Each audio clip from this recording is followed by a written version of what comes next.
For advertisement, call 8125893028. Our Gmail maxtvtelugu@gmail.com. Max TV ప్రేక్షకులకు రామకృష్ణారి. అందరికీ గురు పౌర్ణిమ శుభాకాంక్షలు. గురు పౌర్ణమి అందరం చేసుకుంటున్నాము, కానీ గురు పౌర్ణమి అంటే ఏంటిది అందరికీ పూర్తిగా తెలియచ్చు, తెలియకపోవచ్చు. కానీ మన శాస్త్రాల్లో తెలిసి ఉన్నా కూడా పదే పదే అదే జ్ఞానాన్ని మరీ వినాలి అని చెప్తారు. కాబట్టి మీకు తెలిసి ఉన్నా కూడా మళ్ళీ మనము గురు పౌర్ణిమ గురించి విన్నాము. గురుర్ బ్రహ్మ గురుర్ విష్ణు గురుర్ దేవో మహేశ్వర గురు సాక్షాత్ పరబ్రహ్మ తస్మై శ్రీ గురవే నమః అని మనం గురువులను పూజిస్తుంటాం. ఆ గురువు అంటే ఎవరు అంటే మన సనాతన ధర్మ సాంప్రదాయ ప్రకారం మొదటి గురువు మనకు తల్లి. కాబట్టి మన దగ్గర మొదట మాతృదేవోభవ అని చెప్పబడింది, తర్వాత తండ్రి పితృదేవోభవ, దాని తర్వాత ఆచార్య దేవోభవ. అయితే ఈరోజు మన గురువులకు మాత్రం కాకుండా మన తల్లిదండ్రులను కూడా మనం నమస్కారం చేసుకోవాలి, పూజించాలి. ఎందుకు అంటే మనం ఎలా నడవాలి, ఎలా తినాలి, ఎలా మాట్లాడాలి, ఎలా ఆలోచించాలి, ఎప్పుడు ఏది చేయాలి, ఏది చేయకూడదు అని మనకు చిన్నప్పటి నుంచి నేర్పించింది మనకు తల్లిదండ్రులు. కాబట్టి మాతృదేవోభవ పితృదేవోభవ, తర్వాత ఆచార్య దేవోభవ.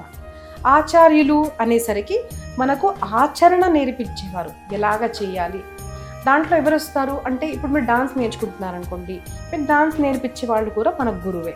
సంగీతం నేర్చుకుంటున్నారు, క్రాఫ్ట్ నేర్చుకుంటున్నారు, మరి మీరు ఏది నేర్చుకుంటున్నా కూడా ఒకరి గైడెన్స్లో మనం నేర్చుకుంటున్నాము.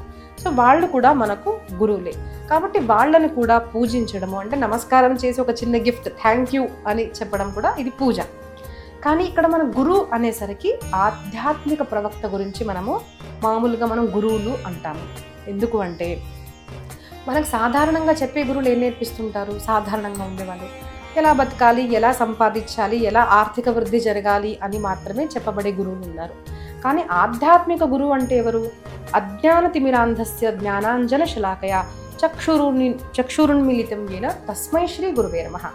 మన జీవితంలో మన బుద్ధిలో ఉన్న అజ్ఞానాన్ని దూరం చేసి ఒక మనిషిని అంటే ఒక జీవాత్మని, ఈ శరీరం అంటే ఆడ మొగ, ఈ సృష్టి పుట్టుక మరణము జనన మరణ చక్రాల నుంచి మననైతే ఎవరైతే తొలగిస్తారో, దూరం చేస్తారో అలాంటి ఆధ్యాత్మిక గురువులను మనము సనాతన ధర్మంలో గురు అని అంటాము. అలాంటి గురువు అందరికీ ఉండాలా అంటే ఖచ్చితంగా ఉండాలి.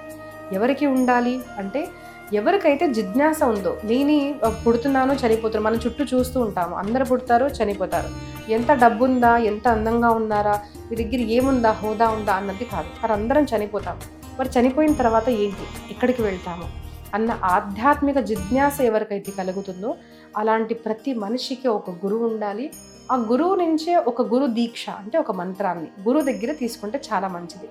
గురువు దగ్గర తీసుకొని ఒక భగవన్ నామ స్మరణ ఏదైతే ఉందో అది మనం ప్రారంభిస్తే చాలా మంచిది.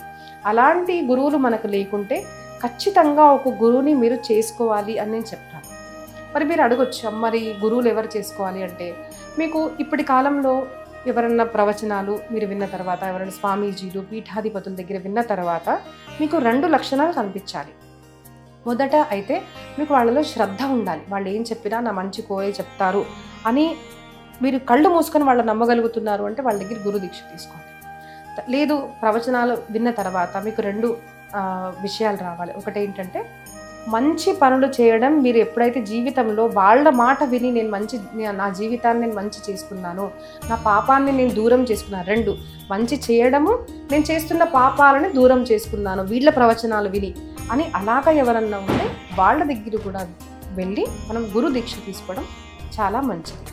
లేదు, మాకు ఇలా శ్రద్ధ లేదండి ఇంకా, కానీ మాకు గురువు కావాలి అంటే అన్నమాచార్యుల వారు కానివ్వండి, మీరాబాయి, తులసీదాస్ ఎవరైతే భక్తులు అయ్యారో వాళ్ళు శరీరం కూడా మనకు కనిపించకుండా కూడా వాళ్ళు ఇప్పటికీ ఉన్నారు.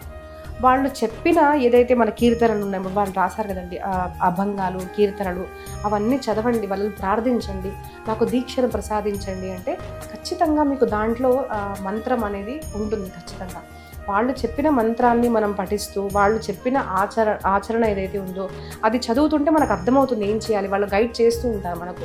దానికోసం వాళ్ళు చెప్పింది, వాళ్ళు రాసింది మనం చదువుతూ ఉండాలి. చదువుతున్నప్పుడు అర్థమవుతుంది. అలాగా మనము ఇలా భక్తుల్ని కూడా గురువు చేసుకుంటే మన జీవితం అనేది చక్కబడుతుంది. కాబట్టి గురువు లేకుంటే ఆధ్యాత్మిక గురువు ప్రతి వాళ్లకు ఉండాలి. ఇలాగా ఆధ్యాత్మిక గురువుని పూజించే రోజు అనేసి ఇది గురు పౌర్ణిమ. గురు పౌర్ణిమను ఇంకో పేరుతో ఏం పిలుస్తాము అంటే వ్యాస పౌర్ణిమ. ఎందుకు అంటే మనందరికీ సృష్టిలో అందరూ ఉద్ధరింపబడాలి అని మనకు చెప్పబడింది వేదాలు. ఆ వేదాలు అందరికి అర్థం కావు, కాబట్టి ఆ వేదాల్ని సులువుగా అందరికి అర్థమయ్యేటట్టుగా వ్యాసుల వారు మనకు పురాణ రూపంలో, కథా రూపంలో మనకు ప్రసాదించారు. కాబట్టి ఆయన పౌర్ణమి, ఆయనను పూజించే రోజు ఏదైతే ఉందో దాన్ని గురు పౌర్ణిమని మనం వ్యాస పౌర్ణిమ కూడా అంటాము. కాబట్టి అందరూ తమ తల్లి, తండ్రి, మీరు ఏదైతే నేర్చుకుంటున్నారో అలాంటి గురువులు, అలాగే ఆధ్యాత్మిక గురువులు ఎవ్వరూ లేకున్నా కూడా ఇలాంటి భక్తులను, ఋషులను స్మరించుకునే రోజు మాత్రమే గురు పౌర్ణిమ. మళ్ళీ ఒకసారి అందరికీ గురు పౌర్ణిమ శుభాకాంక్షలు. శ్రీ గురుభ్యో నమః.